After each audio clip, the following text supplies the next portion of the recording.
The Word of God is alive and powerful, sharper than any two-edged sword, piercing even to the dividing asunder of the soul and spirit, and of the joints and the marrow, and is a critic of the thoughts and intents of the heart. All Scripture is God-breathed and is profitable for doctrine, for reproof, for correction, for instruction in righteousness, that the man of God might be mature, thoroughly furnished unto all good works. Study to show thyself approved unto God, a workman that needeth not to be ashamed, rightly dividing the word of truth. Before we start our Bible study today, as usual, we have to prepare ourselves for the study of the Word of God. If you are a believer, then you have to use 1 John 1:9 principle if necessary. If you still have some sins in your soul, we have got to flush them out by using this principle of 1 John 1:9, which says, if we confess our sins, God is faithful and just to forgive us our sins and to cleanse us from all unrighteousness. But for you, unbeliever, the issue you face is not confession of your sins. It is putting your faith on the Lord Jesus Christ as Savior. Believe on the Lord Jesus Christ, and thou shalt be saved. Therefore, let us pray.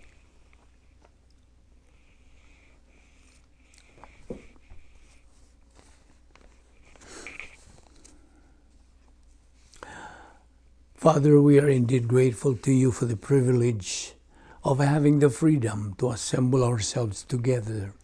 Therefore, the privilege of having fellowship with you and your word, which is forever a lamp unto our feet and a light to our path. Therefore, as we approach the study of your word in this worship service, we ask that you will open our hearts to the truth, that we may fulfill the objective of growing in grace and knowledge of our Lord and Savior Jesus Christ. For we ask it in His name. Amen. Welcome everyone, especially our subscribers, our friends, and our fellow believers. Welcome to our Bible study today through the YouTube. And we are still on our study entitled Colossians chapter 3. Okay, let us continue. Remember God's mandate for all believers: be ye doers of the word, not only hearers. We believers have first to learn doctrine before thinking doctrine. And we have to wear or to put on the new man and remove the old man if we wish to be winner believers. Again, we believers have to study and learn doctrine before thinking doctrine. We have to think doctrine before using and applying doctrine. Now, there is always a need to repeat and repeat and repeat and repeat the study of doctrine. For the purpose of what? Inculcating and sinking in doctrine. A believer needs to renovate his thinking by studying, learning, believing, and applying Bible doctrine to his life. Meaning, a believer has to saturate his mind with the Word of God. Saturate. By doing all these, we are able to put on the new man. Not only able, but we are to put on the new man and remove the old man. Take it away, take it out.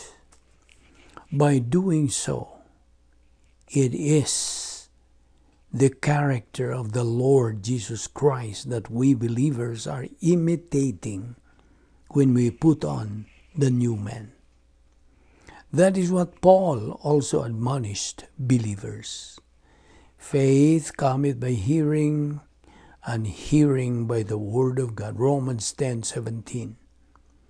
Remember, God's word is power to every believer.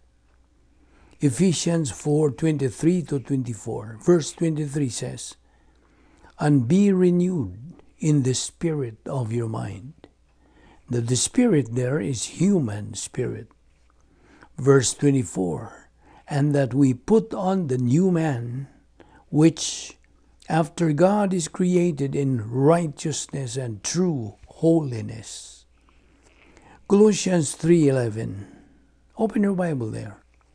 Colossians 3:11 says, "Where there is neither Greek nor Jew, circumcision nor uncircumcision, barbarian, Scythian, bond nor free, but Christ is all and in all."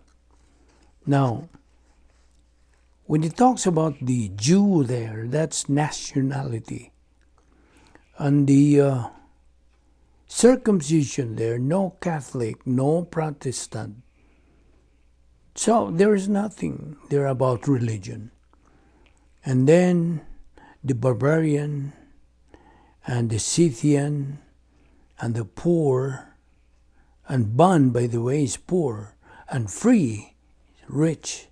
But Christ is all and in all. Now, there were three chosen groups of people. Chosen. The Jews first, then the Lord Jesus Christ to be the God-man, and then the third, the church, under the protocol plan of God. That is in 2 Corinthians 5:17, new species. Now, by the way, all believers are chosen, okay? Predestination. What that is, those who will be saved. Predestination. Now, what is election, by the way? It is the expression of the sovereignty of God long before the human race and the universe existed. Before anything else existed. God willed the best and the highest to those who will get saved. Under the principle of election, God gave life to those who will be born in this world. Who willed that a person be born? The answer, parents, right? But who willed that a person who is born be alive or dead? Of course, the answer is God. Okay? Election is the expression of God's will for us long before anything existed. He willed for us the very best and the highest. 1 Timothy 2:3-4. In verse 3, it says, "For this is good and acceptable in the sight of God our Savior." Verse 4, "Who will have all men to be saved and to come unto the knowledge of the truth." Now, as chosen or elected, God gave us freedom to avail of equal privileges and equal opportunities in the execution of the protocol plan of God. God is omnipotent, but He also respects our volition. Remember that. Colossians 3:12 again. "Put on therefore as the elect," that is eklektos, "as the elect of God, holy and beloved, bowels of mercies, kindness, humbleness of mind, meekness, long-suffering." Elect there means chosen, elected, or election, which is applied to the believer only. God is perfectly fair, executing the protocol plan of God is fairness. It's fair because any believer can execute it. God is fair when He disciplines or blesses a deserving believer. Colossians 3:12 again. Put on therefore as the elect of God, holy and beloved, bowels of mercies, kindness, humbleness of mind, meekness, long-suffering. Now the elect there is eklektos in Greek. Chosen, elected, or election. Now this is applied to the believer only. Okay? Now, in 2 Corinthians 5:17, of course, this talks about new species, the church, under the protocol plan of God. So, may I repeat, the chosen group of people, number one is the Jews, number two, the Lord Jesus Christ to be the God-man, and the third, the church, under the protocol plan of God. 1 Timothy 2:3. For this is good and acceptable in the sight of God, our Savior. Verse 4, who will have all men to be saved and to come unto the knowledge of the truth. So, under the principle of election, God willed the best and the highest to those who will get saved. Now the elected, number one, are members of the royal family of God. Number two, the elected are sealed by God the Holy Spirit. Number three, had their escrow blessings deposited for them to receive once they reach capacity stage in God's protocol plan. Now, touching about predestination, what is predestination? It is the provision of the sovereignty of God for you in eternity past for your execution of the protocol plan of God. But the believer is still free to use his volition whether to avail of God's provision or not. Ephesians 1:4 says, according as He has chosen us in Him before the foundation of the world, that we should be holy and without blame before Him in love. Now, this in love there talks about elected sanctification and forgiving us all spiritual assets. Verse 5, having predestinated us unto the adoption of children by Jesus Christ to Himself, according to the good pleasure of His will. Open to Romans 12:2, and it says, and be not conformed to this world, but be ye transformed by the renewing of your mind, that ye may prove what is that good and acceptable and perfect will of God. By the way, the sovereign will of God coexists with the free will of man. The believer who is a loser is a result of his decision from his volition to be a loser, because of his being negative to Bible doctrine. That believer made himself stupid and an idiot in life. He is just a product of his own decision. Colossians 3:12. Put on therefore as the elect of God, holy and beloved, bowels of mercies, kindness, humbleness of mind, meekness, long-suffering. Elect, eklektos, means chosen. Elected or election, which is applied to believers only. All believers are chosen. ekligomai, that's in the aorist tense, means our being chosen, elected, was done by God long before the foundation of the world. Ephesians 1:4. But our being elected was done completely when we decided, or when we decide anytime to believe in Christ.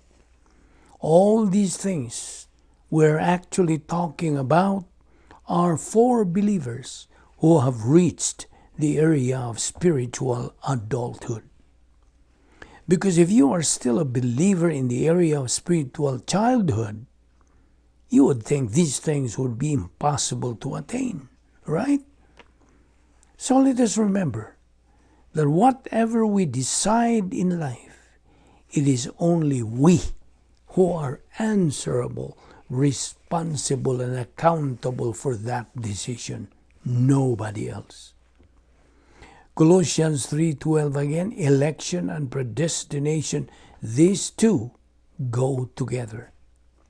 Ephesians 1:4 and 5. And Hebrews 11:6 says, without faith, it is impossible to please God. Now salvation is this, in 1 Timothy 2:4, who will have all men to be saved and to come unto the knowledge of the truth. Ephesians 1:3 says, God who blessed us with all spiritual blessings in heavenly places in Christ. Now, the Word of God says, redeem the time, because the days are evil.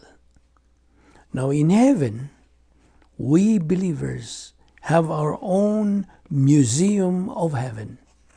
God wants us to fill it up with divine good works. Now,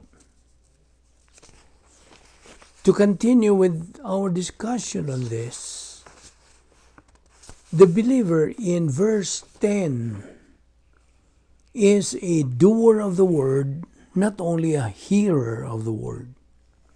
He is consistently, persistently functioning in his spiritual life. He is persistent in his residence, in his function and momentum in the protocol plan of God. He consistently and persistently studying, learning, believing, and applying Bible doctrine every moment of every day. In fact, this process is done in a moment-by-moment basis. The believer in verse 10 is an epinosis believer. Colossians 3:10 again, and have put on the new man, that is being renewed unto knowledge after the image of him that created him. Being or becoming the new man, new nature, depends upon Bible doctrine and filling of the Holy Spirit, and growing in grace and knowledge of the Lord Jesus Christ, 2 Peter 3:18. Knowledge applied is epinosis Bible doctrine. Ephesians 4:23 and 24, and that ye be renewed in the spirit of your mind. And verse 24, and put on the new man, that after God hath been created in righteousness and holiness of truth. 2 Corinthians 5:17, wherefore, if any man is in Christ, he is a new creature. The old things are passed away. Behold, they are become new. Now a Christian is being saved and becoming spiritually mature. A person in religion is becoming in order to be saved. In religion, salvation has to be done, has to be achieved. But in Christianity, salvation has already been done. Salvation is equal opportunity. Anybody can be saved. Every unbeliever is savable. Anyone is savable. He or she may be white, black, brown, etc. Irregardless of culture, gender, economic status, education, uneducated, etc. Again, Colossians 3 says, "If ye then be risen with Christ, seek those things which are above, where Christ sitteth." Now, election is the expression of the sovereignty of God long before the world existed or anything existed. God the Father had willed the best for you, believer. I have a question. Did God already know who would believe in Christ and who would not believe? Of course, yes. Yes, God's sovereignty and omniscience already knew in eternity past. 1 Timothy 2:4, "Who will have all men to be saved and to come unto the knowledge of the truth." Now all believers are elected according to Ephesians 1:4. Colossians 3:12 again, "Put on therefore as the elect of God, holy and beloved, bowels of mercies, kindness, humbleness of mind, meekness, long-suffering." May I repeat this? Election is the expression of God's will for us ever since we were elected. Ephesians 1:4, "According as he hath chosen us in him before the foundation of the world, that we should be holy and without blame before him in love." Verse 5, "Having predestinated us unto the adoption of children by Jesus Christ to himself, according to the good pleasure of his will." You see, the reason why many people hate the Bible is that when God's Word says we are all sinners and our failures and weaknesses are revealed or exposed, people don't want to be convicted. They don't want to be exposed by the Bible. Now remember the read-only memory, RAM chip, they cannot be changed. And the PROM chip will not change, but programmable. Records of every person's life. And then we have the divine decrees. What are these divine decrees? It is the sum total of God's plan for the human race. Every person's thought, decision, action are known by God. He allows all these as time goes in history. This is tolerated by God in relation to the angelic conflict, spiritual warfare. But remember, God perfectly knows all the above thoughts, decisions, actions, etc. Man is the only one who is answerable, responsible, and accountable for all his decisions. No one is to blame for your failures and for being a loser except you yourself. Losers chose to be losers because they are ignorant. Ignorant of what? Ignorant of truth. They are stupid. Winners chose to be winners because they are wise. Wise of what? Wise of truth. That's why they are winners. Therefore, it is a matter of choice. Colossians 3:12 again, "So as those who have been chosen." Eklektos, Greek, that's an adjective. Eklektos has to do with our salvation. Election After salvation, the believer has 39 things, has his own palace, has 10 problem-solving devices, etc. These have made a believer elected. And then predestination provides equal privilege and equal opportunity. God provides all the assets to be able to execute His plan for our life. Ephesians 4:1, wherewith ye are called. Now, called there is election. Now, we also have invisible assets. What are these assets? There are 4 categories: primary, secondary, personnel assets, and unique. Primary, you have the escrow and computer assets, the ROM and PROM chips, read-only memory, and programmable read-only memory. And then you have the secondary, volitional assets and experiential assets. Then the third, you have the personal assets, which include spiritual gifts. And the fourth is unique, the indwelling of the Godhead.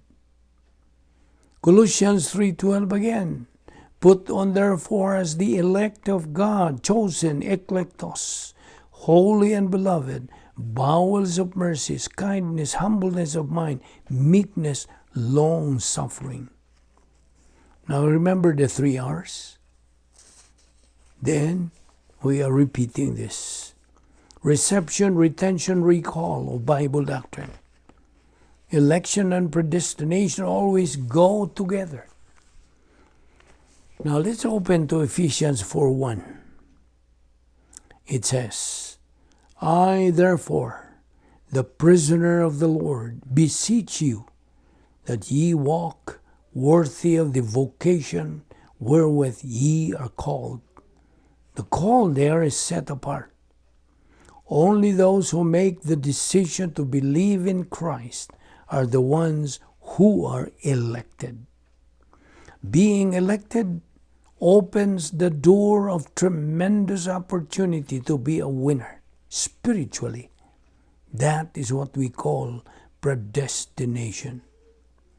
Predestined, the Greek word for this is proorizo, to come to a decision beforehand. Predestination is the provision of God for you in eternity past for the purpose of fulfilling the plan of God in phase 2. Hebrews 11:6, without faith it is impossible to please God. Every believer has equal privilege and equal opportunity to reach spiritual maturity. Ephesians 1:4, according as He hath chosen us in Him before the foundation of the world, that we should. Now chosen, there is eklektos. God knows everything we decide. We decide, we do, we change, etc. He knows everything. He knows who is going to believe in Christ. He knows who is going to reject Christ. His omniscience knows what's going to happen in your life. He holds our individual life. And get this, He never controls our volition. Never. Everything is put in God's divine decrees. God provides all that a believer needs in life. This is where we stop today in our discussion, and we will continue this tomorrow. Therefore, do not forget to be with us in this discussion, in this study. Let us pray. Father, we thank you for this particular doctrine that we have been talking about, Colossians chapter 3, which we, your children, need to know. Thank you so much for this opportunity of assimilating your word and in fellowship with you and your word. May this doctrine challenge, motivate, and inspire our life to pursue our spiritual momentum, thus attain that stage of capacity for life. All these we ask in Christ's name. Amen.